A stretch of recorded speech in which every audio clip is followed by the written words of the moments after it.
क्या देखा, एक बच्ची खड़ी है, पूछा तुम इतनी रात को यहाँ क्या कर रही हो? बच्ची कहती मैं अपनी दोस्त से मिलने आई हूँ।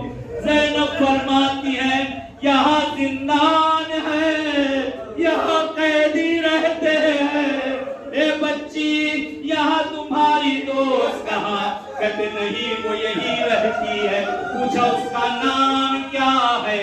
उसका नाम क्या है? कहा जब भी पूछा नाम न बताया, हमेशा यही कहती थी अनल गरीब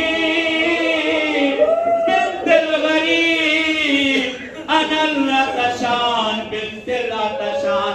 बीबी कहती अच्छा ये बता दे अगर तुझे नाम नहीं मालूम, क्या उसकी कोई निशानी है? कहा छोटी सी है, 4 साल की है, कार की लवट कटी हुई है, चेहरे पे नीले नीले, चेहरे पे नीले नीले उंगलियों के निशान।